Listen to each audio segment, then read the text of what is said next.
Hello friends, good morning. Welcome back to my channel people lifestyle ব্লগে তোমাদের স্বাগতম জানাই।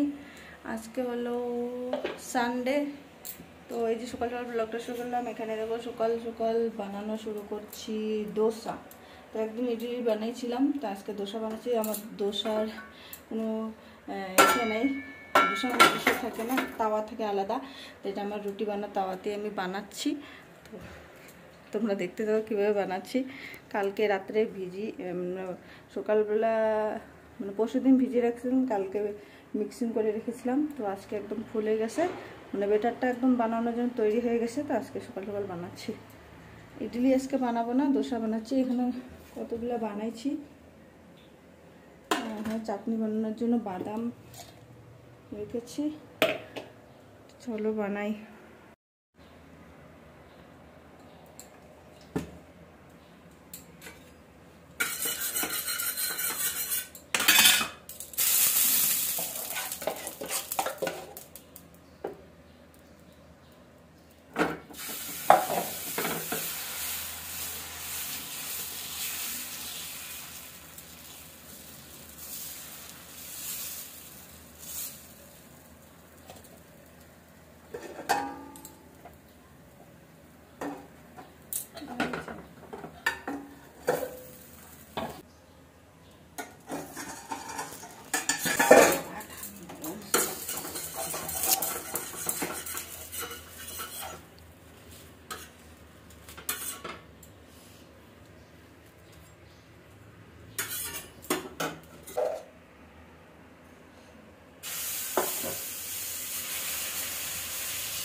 তো এখানে চাটনির জন্য শুকনো লঙ্কা দিলাম, তেলের মধ্যে সর্ষের তেল দিলাম, আর ওখানে দিব হচ্ছে সর্ষে ফোড়ন দিয়ে আর কি ফোড়নটা দিব চাটনিতে।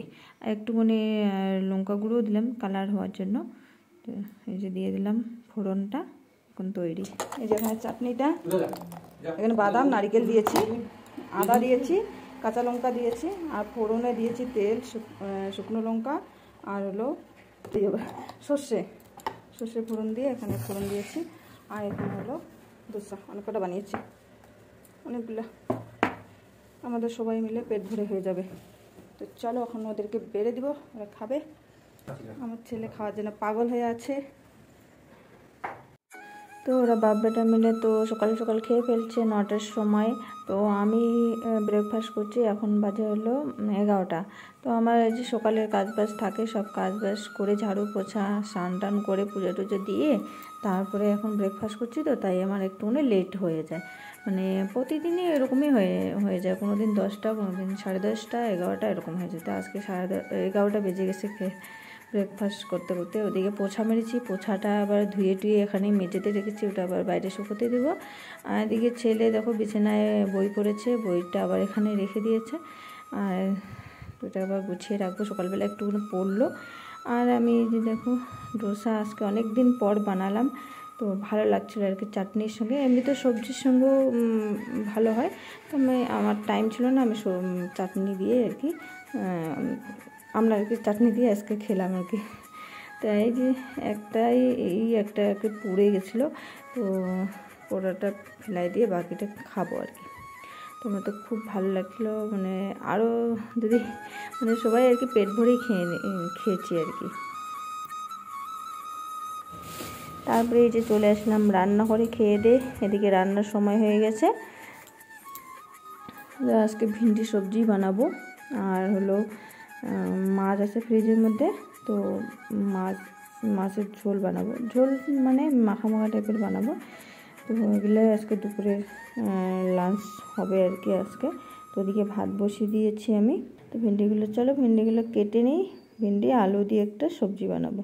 তো তোমরা ব্লগটা দেখতে থাকো, আশা করি ভালো লাগবে। যদি ভালো লাগে প্লিজ লাইক কমেন্ট শেয়ার করতে ভুলো না, আর যারা নতুন দেখছো প্লিজ সাবস্ক্রাইব করে পাশে থেকো। দুপুরবেলা ওই দেখলে ভিন্ডি সবজি কেটেছিলাম, তো ভিন্ডির সবজি করেছি। আর কালকের মাছ ছিল, তো এই মাছটা আর কি একটুখানি রসা করেছি, অল্প অল্প মাখা মাখা টাইপের বানিয়েছি। তো ওগুলো দিয়ে দুপুরের খাওয়া দাওয়া হয়ে গেছে, তারপরে আরাম করেছি। তো মানে আজকে না বিকালবেলা একটুখানি হাওয়া পড়েছিল আর কি, প্রচণ্ড হাওয়া ছিল আর বৃষ্টিও পড়েছে। তো সে কারণে হয়তো কোথাও কোনো কিছু হয়েছে বোধহয়, তো লাইনটা কেটে দিয়েছে। তো আজকে সারাদিন সারা রাত আর কি লাইন থাকবে না। এই যে জেনারেটর আছে, এই জেনারেটরটা থাকবে, তবুও এটা 9:30 অবধি থাকবে, তার বেশি থাকবে না। কারণ আমাদের হোয়াটসঅ্যাপ গ্রুপ থাকে, তো হোয়াটসঅ্যাপ গ্রুপে আর কি মেসেজ করে দিয়ে দিচ্ছে যে 9:30-র মধ্যে আর কি কমপ্লিট খাওয়া দাওয়া রান্নাবান্না কমপ্লিট করতে, নাহলে এটাও কেটে দিবে আর কি 9:30-র সময়। তো বাকি রুমে জেনারেটর লাইট নেই, এই রুমে আছে আর বাইরের রুমে, এই যে এই রুমে আছে। তো ওই রুমে অতটা নেই, তো এটা এখানে একটু বেশি আলো লাগতেছে রান্নাঘরে, তো সেখানে এই জন্য এখানে আসলাম। তখন আর কি রান্না চাপাই দেবো তাড়াতাড়ি করে, রান্না চাপাই দিয়ে খাওয়া দাওয়া করবো, তারপরে একদম বিছানায় যাবো। বেডরুমে কিন্তু লাইট নেই, এরকম অবস্থা। আর হাওয়া বইছে জন্য একটুখানি ঠান্ডা লাগছে। চলো বন্ধুরা, আজকে ভিডিওটা আমি এখানে শেষ করব। তো তোমরা সবাই ভালো থেকো, সুস্থ থেকো, গুড নাইট। এখানে শেষ করছি, কারণ লাইট থাকবে না, 9:30-র সময় আবার কেটে দেবে। তো চলো, টাটা বাই।